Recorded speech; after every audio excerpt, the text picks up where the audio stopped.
I think the composers did know an awful lot about the harp, because they have written some of the best music for it, actually. I think it'd be a real education if everybody could just sit beside a harpist and turn pages or something, just to see the tremendous amount of work that's involved in getting across what seems like very effortless music. Yes, I know. Yes, it looks so effortless always. I'm always amazed myself when I sit and watch another harpist, a colleague, and I think to myself, oh, it looks all so easy. Right. Want to play another piece? Yes. I'd like to play a sonatino, or in fact he calls it a lesson, by John Parry. John Parry was a Welsh harpist. 18th century? 18th century. And he was harpist to the royal family of the day. And he wrote a fair amount for it. Of course he had students, and I think these lessons were intended for the students. He calls them lessons, even though they're really sonatas. It's his lesson number 1 in D major, and it has 3 movements. It has allegro and andante, and the third movement is a gavotte. And it's classical in style, as you see from the period. Okay. Lesson by John Parry, Caitriona Yeats.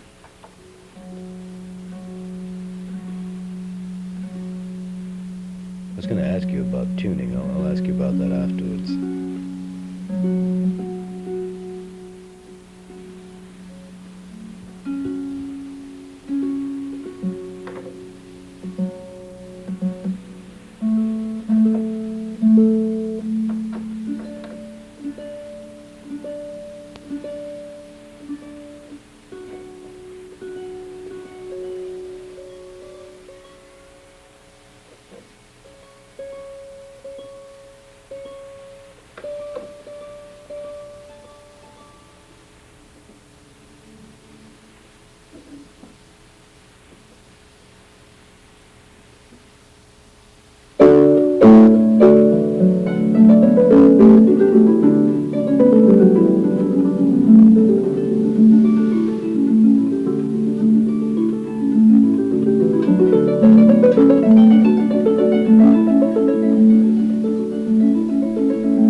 Only counted 3. Didn't we say 4 pieces? No, 3 movements. Just Oh. I see that the thing says 4 lessons. 4 lessons. There are Yeah. 4 more. No, That's just 3 that's movements. just the first lesson. That's But just it's the first divided lesson. divided up Divided into into 3, yes. 3 And segments. he has 4 other lessons, and I think they're all divided into 3. I'm not sure. Now, some of the little ornamental figures in the Andante in the second section are very reminiscent of the Andante from the Peschetti Sonata. Yes, they It's are. a similar yes. sort of Yes. ornamentation. Yes, actually, the theme of the second movement is very like a Welsh traditional tune. I don't know whether it's known here, David on the White Rock. It's a very famous Welsh tune. Yeah. And I remember when I first started learning this piece, thinking how very alike the two were. He was obviously thinking, I think, of David of the White Rock Probably. when he wrote the Yeah, he would have been second familiar movement. with it, of course. Oh, yes. And John Parry, the composer who lived from 1710 to 1782. That was the first of 4 lessons for harp, played by our guest on Morning from Musica, Caitriona Yeats. I wanted to ask you about tuning. There are, 42 strings? There are 46 on this 46. harp. Mhm. The Now, is large that harps- standard? The large harps vary between 45 and 47. Some harps are missing. For example, I have 46 strings, so I'm missing a string at the bottom. Just one, and it doesn't really matter very much. Now, how do they go? Do they just go diatonically, C, D, E, Yes, F, G, and so yes. on? right up the scale. Yeah, right up the scale. And they're colored with a different color every fourth string, or yeah, roughly every fourth string. The C's on my harp are colored red, and the F's are colored blue or black. It's just to facilitate you when you're trying to find the right strings. Oh. Rather than seeing that makes a it whole so row you can of just white strings, you can look at it and see, yes. This would then be a C. That's right, yes. E, G, Yeah. C. Yes. Oh heavens, I'm playing a harp. I lost my place. They really are tight. Yes, they are. Good heavens. Yes, you have to pull quite hard to really. Yeah, and I notice that sometimes you really pull on. I mean, Yes. you give them a real twang. Now, what happened just then, inadvertently, I brought my finger against the string, the back part on my fingernail, and that's creating that buzz. Yeah. And I noticed in your notes to yourself in the thing, you said, don't buzz on one of those. Yes. Is that because of the fingers? Yes. Yes. You have to try to keep the fingers out of the way, and particularly with classical music, it's very hard to play without buzzing. It's very, very difficult to play without hitting your fingers off the other string. And it's really a question of when you place your fingers on the strings, you have to place your fingers very, very carefully. Yeah. And of course that takes years of I training. noticed you also had little numbers under each of the notes. Those are to indicate to you which finger to use Yes. for each note? Yes, yes. And then you had pedal indications Mhm. down below, Mhm. and those you just Yeah. usually put in the note that you want to Yeah. bring the pedal Yeah. to next. Yes, yes. Now, one thing I noticed, which surprised me in harp music, is that the composer hasn't given any indication of which hand he wants. I sort of expected all the left hand had to have stems going down, and the right hand to have stems going up, and No. they don't do that. No. You read it like piano music. Basically, everything that's in the bass clef you play in the left hand, and in the treble clef you play in the right hand. Occasionally, we do switch a little bit to When you're facilitate. doing an interlocking arpeggio Yes. going up, then you have to Yes, go back then and you forth. have to go back and forth. And there was also a couple of points in the piece I've just played where I divided it because it was easier for the hands. But basically, you just read it like piano music, mostly. And anything on the lower stave is left hand. Because there's a difference with the piano, and that's that there's all those notes sitting there right underneath your nose, and with a harp you got to look around the edge of that thing, and the strings sort of blur into each other, even with the different colors. Yes, yes. Let's see, it's about. We got time for another number before we pause for station identification. Okay. What would you like to do next? Well, it depends how long we have. We have about. No, doesn't matter. Doesn't matter at all. No, Um, we're not a slave to the clock in any sense other than that the program is over at noon. Oh, I wanted to ask you about tuning before we do this. When you tune, I notice that you're hitting one string and then hitting another. You're tuning by octaves? Yes, well, I tuned the basic octave first, in fifths and fourths. And With what? octaves. With a tuning fork? With a tuning fork. I yeah. take my basic note with a tuning fork, and then I tune it in octaves, fourths and fifths. And from then on, I tune it just in octaves down the harp and then up the harp. Now, how long will a harp stay in tune if you're playing as you are now, normally under normal conditions? Well, had this harp been in the studio overnight, let's say, it would have kept its tuning, probably without any problem at all. But this particular harp, most harps are quite temperamental. This particular harp is very temperamental. And it doesn't like being moved, and it doesn't like going from one temperature into another temperature. They are difficult to keep in tune unless they're always in the same basic temperature and humidity. Well, the strings on the harp are what? They're metal down at the bottom in the bass, and what's the top? Is that gut or nylon? It's gut on my harp. Most American harpists use nylon, but at the moment I still have gut on mine. I haven't switched to nylon. I don't know whether I will. I may have to because it gets very humid here in the summer. Well, the gut, of course, is much more susceptible to changes in humidity and much temperature. more expensive too. Yeah. Much more expensive because there's a shortage of gut at the moment. Or so they say. And So, What's the advantage of gut over nylon? well, I prefer the sound of gut to nylon. Nylon lasts longer; they don't break so easily, and they don't And they're don't less unravel, expensive. and they're less expensive. But I've always played on gut, and I like playing on gut. I'm used to playing on gut.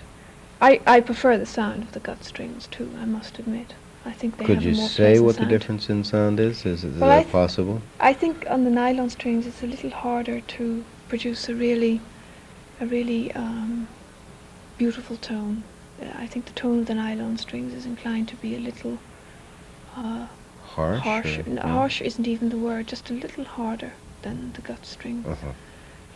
It's more difficult to produce a really beautiful sound if you ever really. There are some pieces where you don't want a particularly beautiful sound. I mean, a really lush sound, but there are a lot of pieces when you do, and it's very hard to do that on nylon. It's a lot easier to get a harsh sound with good sounding strings than to get a good sound with harsh sounding strings. Yes. Okay, let's listen to. Well, this is a Hindemith sonata coming Hindemith up. Sonata, the only thing that Hindemith ever wrote for us. He wrote it actually in 1939 when he was in Switzerland during the Second World War. Yeah, He had to Hindemith flee. was one of those composers who decided to just go through every instrument in the That's orchestra. right, yes. And he wrote a piece for each one of them, very methodically. I mean, really showing that he had studied the instrument, that he understood it, that he Yes. knew its limitations, and didn't bend the limitations all that much, really. But in each instance, wrote a piece that was characteristic of the instrument or instruments for which he was writing. It's a beautiful sonata. It's one of my favourite works. And in particular the third movement, which he based on a poem by the German writer Hölty. And I won't translate the whole thing, but he talks about, in the poem, about his friends. Yeah, do read the poem. Should I just translate it? The Ihr Freunde hänget, wann ich gestorben bin, a lied of Christian Hölty. And you have the translation, so why don't you? The translation is, Yeah. "O my friends, when I'm dead and gone, hang the little harp there behind the altar, where on the wall the shimmering half-light candles, the funeral wreaths of many a departed maiden. Then the good sexton will show the little harp to visitors, stirring it to sound as he touches the red ribbon that hangs from the harp and floats beneath the golden strings. Often, he says in wonder, at sunset, the strings unbidden murmur like humming bees. The children, called hither from the churchyard, have heard it, and seen the wreaths a-quiver."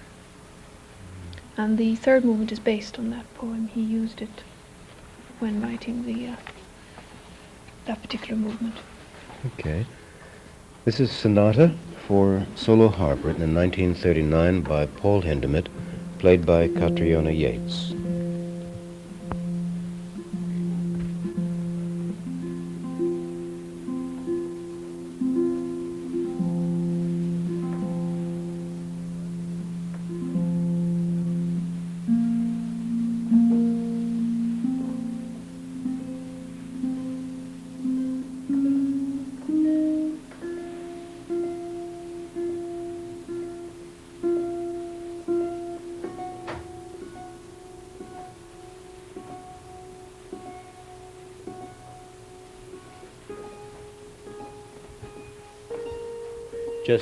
Just to prevent confusion, this is tuning up at the moment. This is not as coming yet.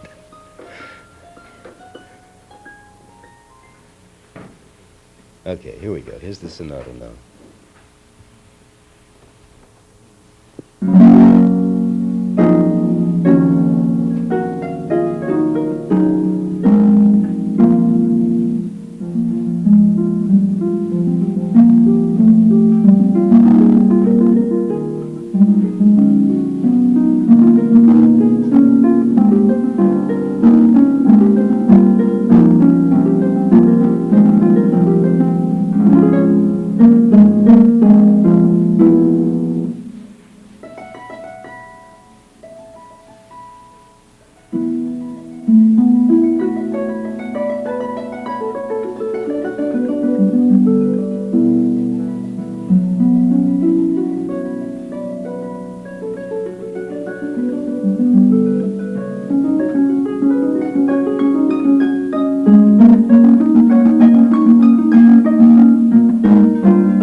That's a lovely piece.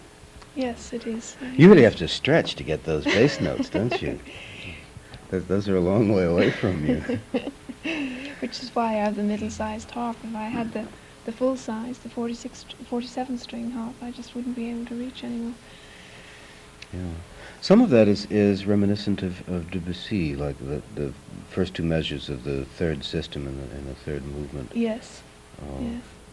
Very sort of impressionistic in style. I note that he sort of hangs on to that D flat when he's using harmonics. So there's some harmonics that are specifically easier to play than others, or No. can you play almost any harmonic on? It varies from harp to harp. Any harp nearly always has one or two strings that are very difficult to do harmonics on, but it varies from harp to harp. So there's no way you can say that particular harmonic is always difficult. Of course, the higher you get in the harp, in the right hand, the more difficult it becomes, and at a certain point you can't get harmonics anymore. But I have found when I'm teaching that most of my students find left-hand harmonics easier. It lies a little easier really? than the right-hand ones. Yeah, and he, with the right hand, he's only using the D flat Yes. for a harmonic, Yes. and then the left hand he uses a large number of them. I don't know whether that's just pure chance or whether he did, somebody had said that same thing to him. I don't know. One must assume, considering how well he obviously Yes. knew the instrument, Yes. that he probably knew that too. Yes. He even indicates every pedal change. Yes. Well, that was written- probably the publisher. I don't know. I wouldn't be surprised if it were hinted at. Obviously a composer who really took the time to Yes. find out what an instrument could do before he sat down to write for it. Yeah. Let's pause just briefly now. It's 12 minutes past 11 o'clock. Our guest on Morning Pro Musica, performing for us live, is harpist Caitriona Yeats. There are times when you damp them when there isn't one of those there. Well, I often damp individual notes so that the following harmony, if it's a different harmony, is clean, that you don't get a wrong note in the harmony, because of course the harp strings just go on and on and on ringing. Yeah. In fact, if you pluck one of the lower strings on this harp, it'll go on ringing, for Huh, pluck one for us. for a very, very long time.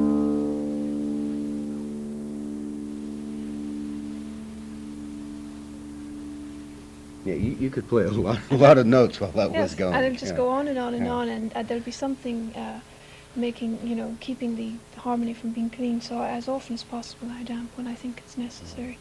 Just one string, or sometimes even with the backs of my fingers while I'm playing the next string. And then sometimes the composers put the sort of the damp sign in themselves, but I always add to that. Now, in a composition such as this, which is written in E flat, right? Mm-hmm. There's really not all that much need for the pedals as there No. is in some other No. compositions. So, No. so what do you set up the pedals in advance so Yes. that they conform to an E flat scale, Yeah. right?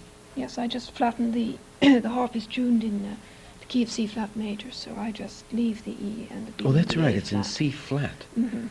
No, which is a key you never run into, of course. No, almost never.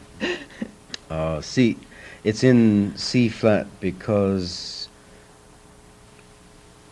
when you take your pedals and move them into the middle position, Yeah. that gives you C major. That gives me C major, yes. So then you can go up a half tone or down a Down a half half tone tone, from yes. C major by either Yes. raising or lowering the pedal Yeah. from the middle position.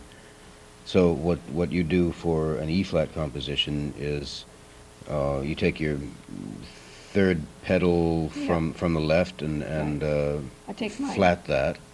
yes, that's right, and then I flat the the first one on the right side and the last one on the right side. The first and then the fourth. So that Excuse me. then when you play an arpeggio with it that way, the arpeggio is automatically in It's in automatically E E flat flat. major, yes. And then any sort of, by the way, accidentals in the piece, there's the odd B natural and the odd, in the third movement it's actually in C major, the third movement, except for the middle section. So then you just change the pedals, but you always set your harp in the key of the piece you're starting it, right at the beginning. Okay, what key is the next piece in? Oh, Benjamin Britten. Ah, Benjamin Britten, yes. that's liable not to be in any key at all. Benjamin Britten's Suite for Harp, Opus 83. She wrote back around 1968, 69. 68 probably he was writing it. And he wrote it for Oisin Ellis, Welsh harpist, very fine Welsh harpist. And How does he say his name? Oisin Ellis. Oisin. Ellis, yes. Oh, I've been mispronouncing it for a long time.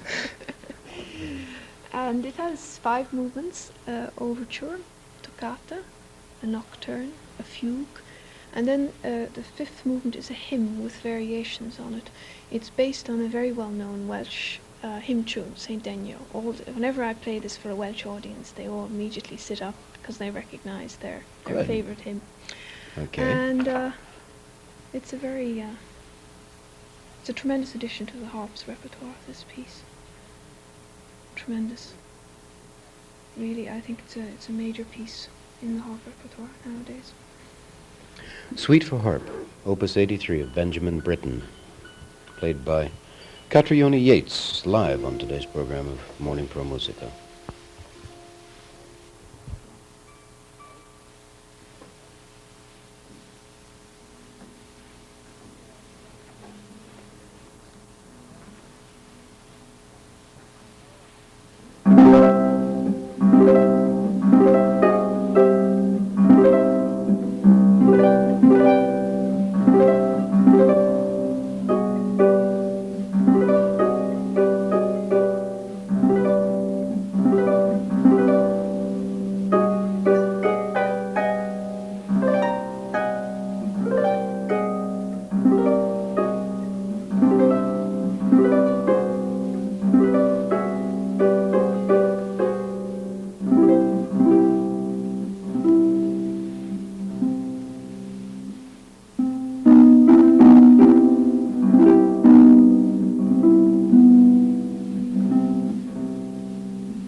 you have the feeling at the end of the piece as though there ought to be one more note at the bottom?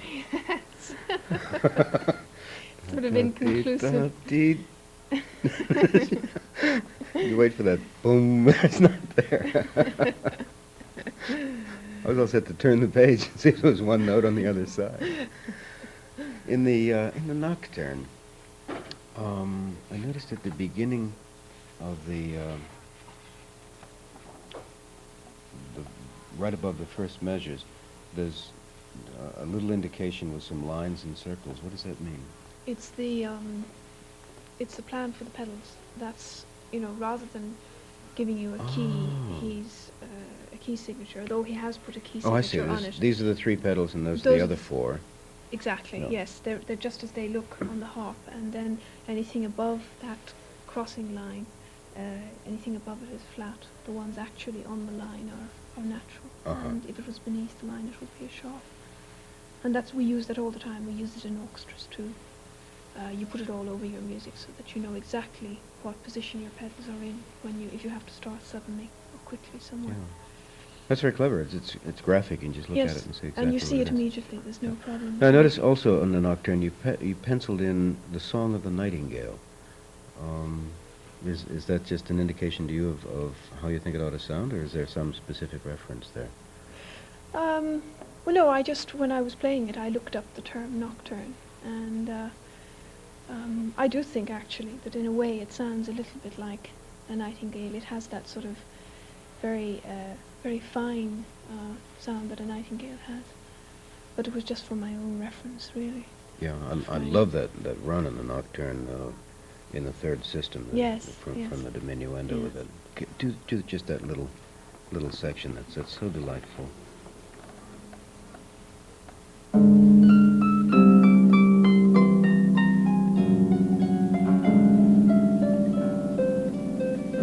Ending with the trill. Yes, it's also so effortless in its writing. You can just go along you almost feel you could go along forever and ever and ever. I keep expecting that run to just continue. That's Suite for Harp, Opus 83, of Benjamin Britten, and it's performed by Caitriona Yeats, who is playing for us live on today's program. And I'm beginning to pick up a tiny touch of a brogue. It's your influence, that's what it is. You've lost most of it, though. I never really had a very strong Irish accent. Usually, a lot of people who come from Dublin, they have just they don't really have a strong Irish. Not as though you came from Killarney or Cork or Galway. No. Well, there is a Dublin accent, but the vast majority of people in Dublin don't have it. Because we have a sort of a neutral accent. Oh, do we have another piece? Holliger, Heinz Holliger. Heinz Holliger, the oboist, the well-known oboist. He wrote for harp? He wrote for harp. He's married to a harpist. Oh, I didn't know that. Yes. Who's the harpist? Ursula Holliger, very fine harpist. I don't think she's ever been here. She accompanies him. They have records out together. And of harp and oboe? Of harp and oboe, yes. Oh. Some transcriptions. In fact, I suppose it's mostly transcriptions. A very nice record. And he wrote this sequenza. He doesn't actually dedicate it to her, but I would imagine it was for her. And it's quite an avant-garde piece. A sequenza on Johannes 132. Yes. He must have based it on chapter in Bible. 1. Chapter, yeah. He wrote it in 1962, so it's not still quite a, shall we say, can you describe a piece as young? But it's a recent piece. Sure, yeah. Okay. And, sequenza on chapter 1, verse 32 of John by Heinz Holliger. How's the tuning before we start? How's the tuning? I'm just about to tune the bottom string. You're going to tune the bottom string, okay. The bottom string in the harp has no mechanism, so you have to tune it depending on whether you need it sharp or flat or natural. Oh, that's what I noticed when you were in between movements. In fact, you had to tune it, but you did it without even plucking it. I took a chance. You took a chance, huh? I know more or less how far it has to turn. I didn't realize that you're actually changing the tuning of it. I thought you were just getting it back into pitch. No. So each time that you play a composition, you have to retune that bottom string. Well, Why it is depends. it? What you don't always use it. You see, you don't necessarily always use that bottom string in a competition. Why doesn't it have a mechanism? I think there were problems, mechanical problems, with giving it a mechanism. I'm not quite sure why, but I think it was something that if they gave it mechanism, they put the mechanism of the rest of the harp all out. So they decided that it was so seldom used that it was just as easy to tune it up or down depending on what you needed it. Good, it's only just the one string. Yes, indeed. Okay, Sequenza by Heinz Holliger.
That's not a piece that anybody's going to sight read. Wow. That's a tricky one.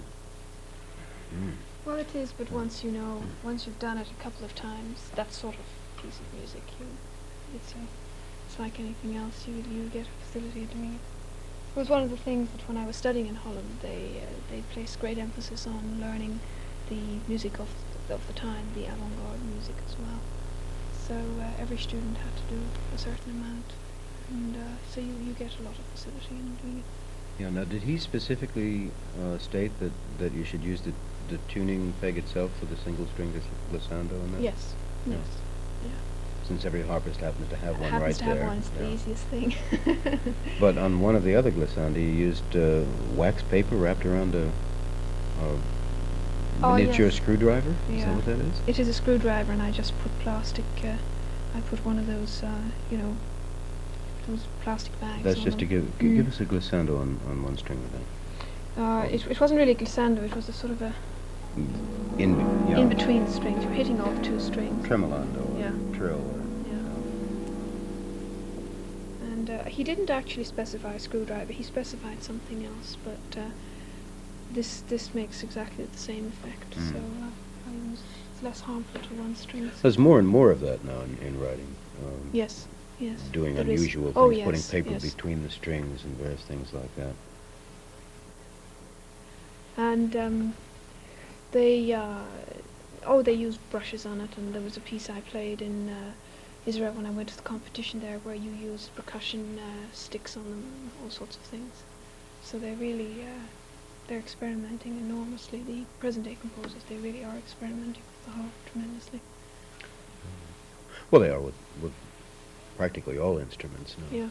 Because the harp has been pretty much untouched until just Yes. recently. Well, it was neglected for so long, and by the composers because they were frightened off by its problems. And but it's really coming into its own much more now. And we have another message. Bob Wallace from WAMC says he got a call from Marjorie Hartzell, a harpist with the Albany Symphony, who just wanted to be remembered to you.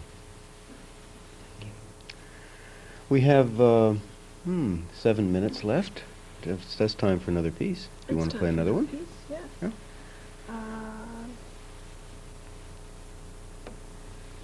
I play the Roussel, impromptu. Okay. Dedicated to Lily Lasky, that very fine French harpist who's still living. She's an old lady now. She's still playing. She's well into her 80s. And again, it's the only work he wrote for the harp, like Hindemith. Apart from he wrote some chamber music as well. And this the harp included, but...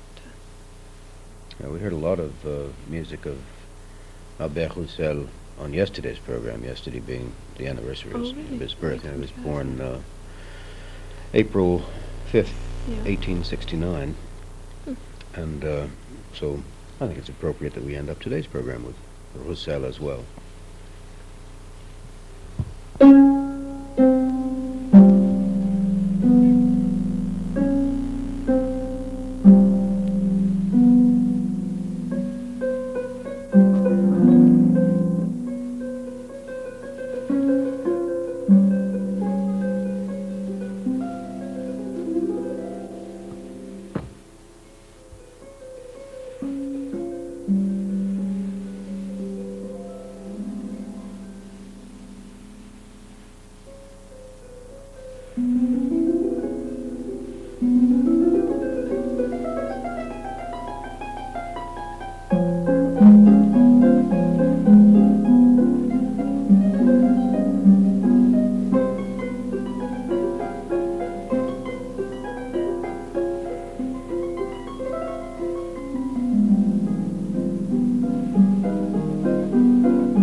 Impromptu for harp by Albert Roussel.